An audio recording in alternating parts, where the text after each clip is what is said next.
Oi gente, eu sou a Lígia e o vídeo de hoje é sobre o livro A Casa do Penhasco, escrito pela Agatha Christie.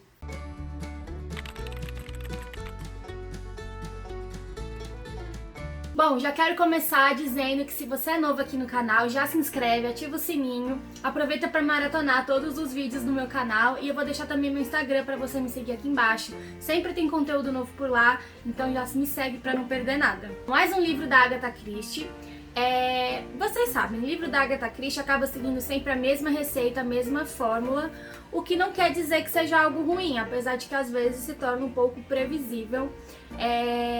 Eu não achei esse livro tão previsível, mas eu consegui descobrir no final quem eu imaginava que seria o assassino culpado, então vamos lá, vou contar essa história pra vocês. Pra começar, eu gostei que, diferente de todos os outros livros que eu já li da Agatha, esse livro, antes do primeiro capítulo começar, inclusive, ele tem uma lista com todos os personagens e as características de cada personagem. E eu falei pra vocês no último vídeo da Agatha, vou até deixar linkado aqui, que a minha grande dificuldade de ler a Agatha Christie era sempre ter que me lembrar dos milhões de nomes de personagens que ela apresenta.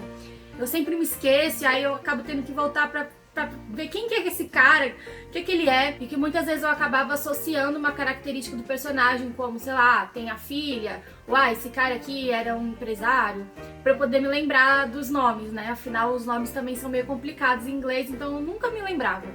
Então eu gostei que logo de início já tem todos os nomes, todos os personagens e obviamente várias vezes eu voltei para essa primeira página para lembrar quem que era esse personagem, o que ele fazia. Então essa foi uma ferramenta que eu amei e que eu acho que deveria ter em todos os livros dela. Então eu vou ler para vocês essa primeira página rapidinho, não é muita coisa, tá? Só para vocês entenderem quem são esses personagens, para vocês poderem se situar um pouco na história. Obviamente o nosso detetive principal é Hercule Poirot. Vocês já conhecem, ele já foi apresentado aqui no canal, tem vários vídeos sobre livros que ele é o grande detetive da história.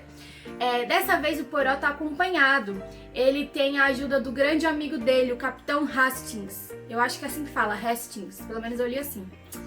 Que enfim, eles estão investigando esse mistério juntos. Nós temos a personagem principal da história, que é a Nick Buckley.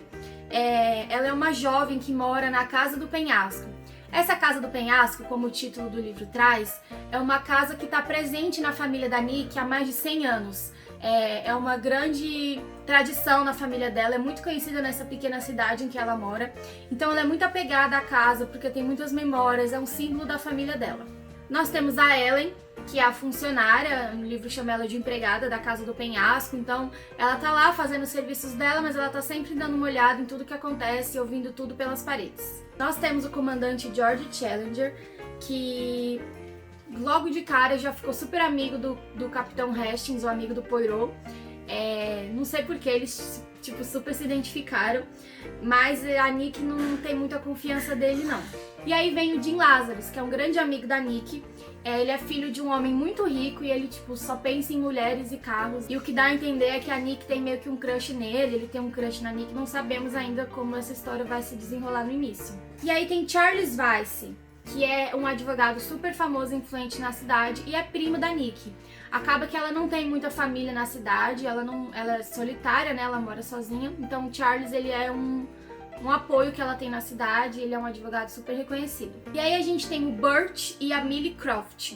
Eles são australianos e eles moram em um chalé que fica na propriedade da Casa do Penhasco. Eles são meio que inquilinos da Nick, eles ficam mais afastados da casa, mas eles estão lá. E eles são muito amáveis, muito prestativos, só que de um jeito estranho até demais, sabe? A gente tem a Frederica Rice, que é a melhor amiga da Nick, elas estão sempre juntas. O livro descreve ela como um rosto de Madonna fatigada.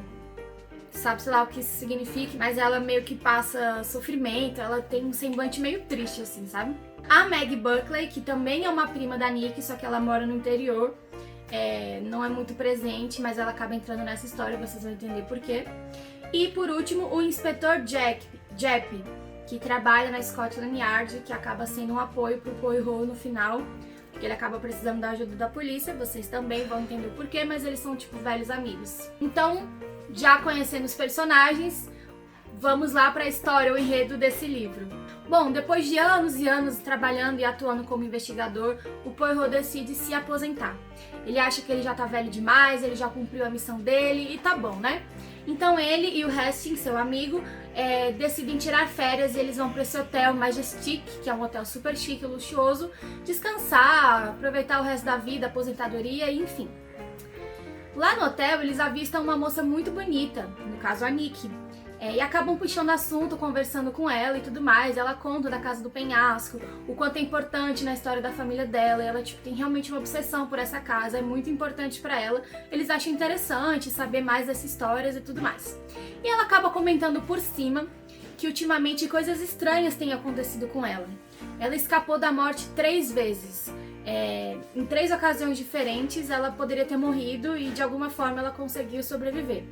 A primeira, um quadro gigante que fica logo acima da cama dela despencou, o arame rompeu, só que segundos antes ela levantou por algum motivo e aí o quadro não atingiu ela, então ela já ficou, uou, eu poderia ter morrido, sabe?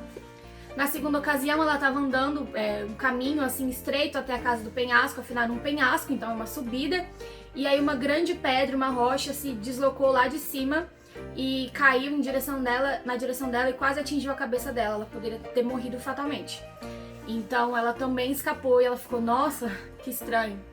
E na terceira vez ela estava pegando o carro dela para ir para a cidade e os freios não funcionaram. Se ela estivesse na estrada principal, ela provavelmente teria morrido, porque ela pega grande velocidade e ela não teria conseguido frear. Só que ela se lembrou que ela havia esquecido a carteira em casa, então ela acabou voltando e só bateu no portão da sua casa mesmo, não foi nada grave. Então ela acaba comentando com o Poirot essas 3 vezes que escapou da morte, mas ela acha que aquilo é uma coincidência, uma brincadeira, que não é nada sério. E o Poirot, claro, com os instintos de detetive dele, arregalou os olhos e se alarmou e disse: senhorita Nick, sua vida tá correndo perigo, alguém tá tentando te eliminar. Aí ela, claro que não, e espantando assim uma abelha que tava vindo na direção dela. Só que quando o Poirot olha pra baixo, não era uma vespa, era uma bala que tinha vindo na direção dela. Ou seja, pela 4ª vez ela tinha escapado da morte, só que bem na frente do Poirot. Nessa hora ele se convenceu de que ela não estava mentindo, não estava exagerando e que ele precisava largar um pouco a ideia da aposentadoria e investigar seu último caso para ajudar a senhorita Nick, que por alguma razão ele se afeiçoou tanto assim. O livro até fala que ele geralmente não se envolve tão pessoalmente com as pessoas com quem ele ajuda e investiga, mas ele, não sei, por alguma razão ele ficou muito próximo dela, gostou muito dela, se identificou, então ele resolveu ajudar. E aí ela acaba apresentando o Poirot ao seu grupo de amigos que já estavam ali no hotel, eles haviam combinado de almoçar, que era a Frederica, o comandante George Challenger e o Jim Lazarus, que eu já descrevi os 3 pra você. Então, eles se apresentam, tudo mais, e aí você sabe, né? A gente começa a entender um pouco mais de cada personagem, entende o que cada um faz. O Poirot começa a investigar seus álibis, seus passados, suas histórias. É claro que todo mundo tem motivo pra querer eliminar a Nick. Ele acaba fazendo um apelo pra Nick, pedindo para que ela chame alguém, uma amiga ou algum familiar que possa ficar com ela durante esse tempo de investigação, mas que não seja uma pessoa que mora na cidade ou que esteja incluída assim nesse círculo social do momento, porque ele acredita que o assassino vai atacar de novo. Que por mais que a Nick confie nos seus amigos, todo mundo é um suspeito.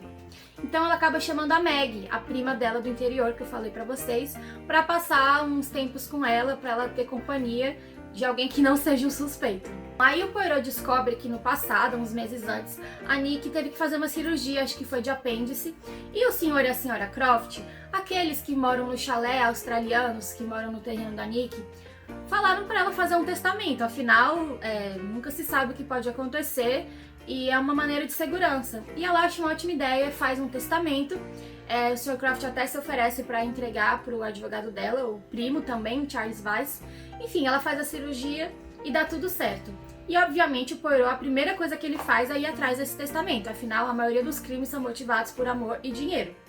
Só que quando ele chega para falar com o Charles Weiss, o primo e advogado dela, ele afirma que não recebeu testamento algum. O que é muito estranho, porque o Sr. Croft garantiu que enviou pelo correio.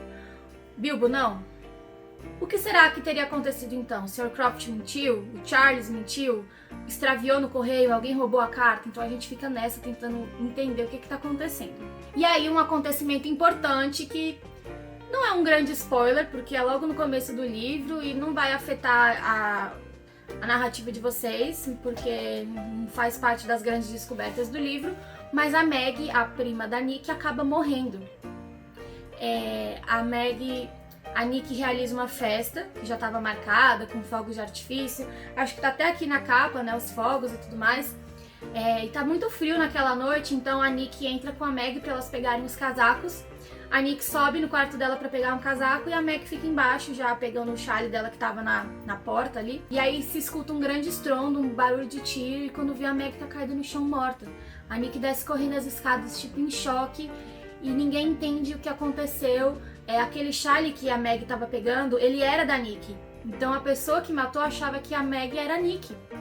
Então o assassino estava ali na hora, na frente do Poirot, e ele se martiriza por não ter conseguido ver, identificar, fazer nada para mudar isso. E a Meg, uma menina tão bondosa, tão ingênua, acaba morrendo. E isso é um grande abalo na história, todo mundo fica muito mal e a pressão começa a aumentar. Nessa hora o Poirot fica muito preocupado. Ele diz: Nick, cara, se você continuar assim, você vai acabar morrendo.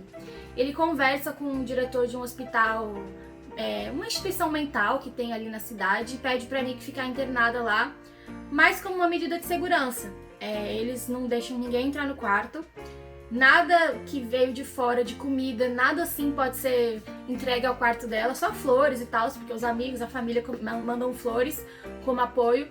Ninguém sabe que o Poirot fez isso, essa internação da Nick, como uma medida de segurança. As pessoas acham que ela tá doente, que ela tá, sei lá, passando por alguma coisa. Então as pessoas mandam flores, cartas e tudo mais, e ela fica nesse recinto que é uma proteção, que tem a vigilância das enfermeiras, dos seguranças do hospital e tudo mais. Só que ainda assim o assassino conseguiu chegar até ela. Ela recebia várias caixas de chocolate, mas com as ordens do Poirot de não comer nada, ela sempre evitava comer. Só que ela foi envenenada comendo um chocolate. E aí o Poirot, tipo, meu Deus, por que você comeu? Aí ela, porque era um bilhete seu escrito. Aí o Poirot, não, eu nunca enviei chocolates pra você, eu enviei flores. E aí quando eles viram, era o bilhete que ele tinha enviado com as flores, estava numa caixa de chocolates envenenado. Como o assassino conseguiu burlar a segurança do hospital? Como que isso aconteceu? Aí claro, o Poirot rastreia a entrega, rastreia a loja, rastreia a galera do hospital, enfim, pra tentar descobrir quem enviou. A Nick não morre com esse envenenamento, ela só fica bem mal. Mas foi muito assustador, porque o assassino quase conseguiu. Um grande segredo a gente acaba descobrindo sobre o passado da Nick, envolvendo um amor secreto que até então a gente não sabe quem é. Eu não vou contar pra vocês precisam ler pra descobrir. Mas que o Poirot acredita que isso tem a ver sim com a tentativa de assassinato dela. E tem muito dinheiro envolvido também, claro, como sempre. O dinheiro sempre é o motivo dos assassinatos nos livros da Agatha Christie. O Poirot, na sua investigação, ele produz uma lista que ele chama de A a J.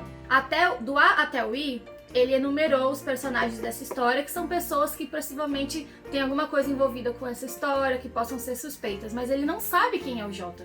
Ele acredita que em algum momento, algum personagem que eles ainda não conhecem vai surgir e vai justificar o que está acontecendo. Nesse livro eu tive uma imagem bem diferente do Poirot do que eu estava acostumada nos outros livros. Dá pra ver que ele é um homem assim extremamente arrogante, cheio de si, ele se acha muito. E pela primeira vez num livro da Agatha que eu li, esse não é um livro narrado na terceira pessoa.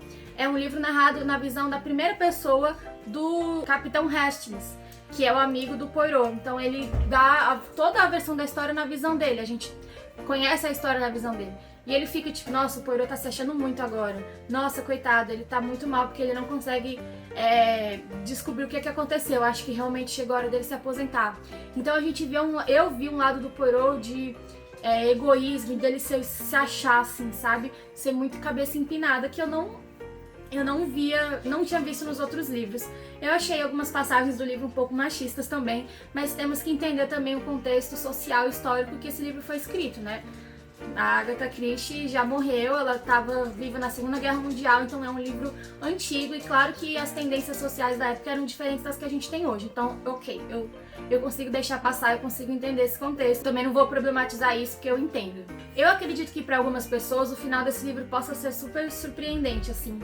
Mas eu não sei se é porque eu tô acostumada a ler muitos livros da Agatha ou se é porque eu só leio livros assim e minha mente já se acostumou com esses tipos de enredo, mas Desde o início eu pensei numa possibilidade, no final se tornou aquilo que eu pensei. Claro que teve algumas coisinhas a mais, alguns segredos sendo revelados, teve muitos plot twists, um atrás do outro, às vezes você vai ficando meio sem fôlego, mas eu meio que acertei. Então eu me senti bem porque eu acertei, mas também um pouco frustrada porque eu gosto daquela surpresa, aquela emoção de você, nossa, eu não tava esperando, mas eu tava. Mas eu acredito que para algumas pessoas possa sim ser um final surpreendente. Não que eu seja, nossa, a dama do crime, não. É porque eu acho que eu já tô acostumada, então foi um pouco óbvio pra mim, mas não quer dizer que vai ser óbvio pra você. E o que eu gosto dos livros da Agatha é que sempre no último capítulo é literalmente a explicação de toda a história. Então não fica nenhuma dúvida, não fica nada solto, tudo amarradinho do jeito que eu gosto, que eu detesto a sensação de que tem algo faltando. Então é mais um ponto positivo pra este livro.